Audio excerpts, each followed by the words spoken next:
This is Devin Schott of Fast Play Sports here with the head coach of the Kokomo Wildcat football program, Brett Colby. Coach, 7-0 now, coming off another great win right here at home against Logansport. But you're 0-3 in your career here at Kokomo against the Harrison Raiders. I still have a salty taste in my mouth from that 2008 sectional game played right here on Walter Cross Field.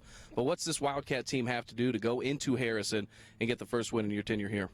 We're going to have to play a solid football game. They're no slouch. I mean, anytime you're playing a school from Lafayette, I think, honestly, with all five of those schools over there, and you know, you got Westside and CC as the other two, they're solid football county over there. So we're going to have to go play Harrison at their place, and they're going to give us all they want. They're very physical. If you watch the McCutcheon game on film, they come after you. They came after McCutcheon the entire night, even though they were getting beat pretty good at the end of the game.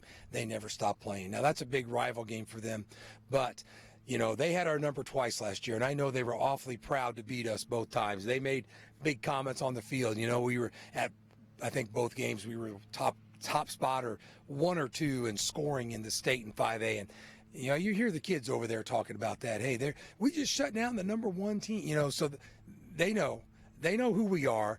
They're going to be ready to play us, trust me. And our kids are going to be ready to meet that force Friday night, and I think we will. You know, my son told me the other day, he said, I don't know if we know how good we are. And he's talking about the coaches. I don't know if I know how good we are. This is the best team we've played since McCutcheon. They're better than Jeff, even though Jeff got them. I think they're a better football team than Jeff. They're better than Muncie. They're better than Logan. You know, we'll see how much better we've gotten since McCutcheon. We'll talk about starting the game. Now, when I played, we always wore those shirts that had the targets on our back, and you made the point of emphasis that teams want to come out and they want to get you. You had that target on our shirts for a reason. You started a little sloppy last week early in the game. Is starting strong to begin the game a point of emphasis this week in practice? Really, I just think, honestly, it's hard to simulate that offense with what Logan does. It's nothing different than what teams have to do with us. It's hard to simulate an option offense. It took the kids a couple series. You know, we were misaligned. We fixed some alignments at halftime. You know, they didn't even hardly get a first down in the second half.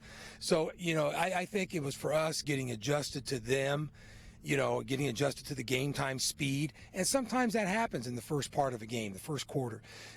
Usually it's teams trying to catch up with us. Well, last week we had to catch up a little with Logan. Hopefully this week we can get that done a little quicker, get adjusted to the game time speed a little quicker. But yeah, it's a concern when, you know, we knew we were going to dominate that team last week offensively, and we did. They never really stopped us. But it was frustrating. We couldn't get the ball back, and then they kicked off to us, and we fumbled a kickoff. So, you know, but once we started going and got the juices flowing, kids got into the game. And again, you know, I'm not sure how fired up they were to play Logan.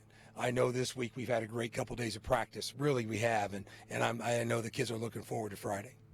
So after reviewing film, not a lot of players really stuck out to me from the Harrison roster, but one in particular, number 34, linebacker that fluctuates and plays D-end a lot of bit, creates a lot of havoc in the backfield. Is he a point of emphasis on this defense? Very good defensive player, and he was nominated last year for an all-state position and gave us fits last year at D-end. And when he stands up, he's a linebacker. When he's got his hand on the ground, he's a D-end.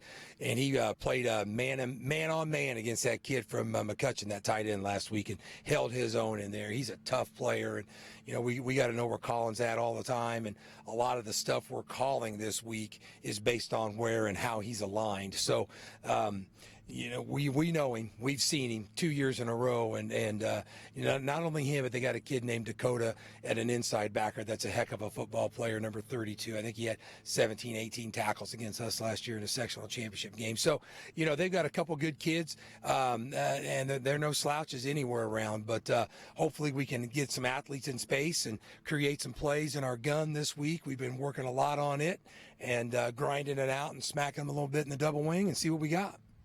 Well, that's the head coach of the Kokomo Wildcats, Brett Colby. We'll be right back after these messages. We are Fast Play.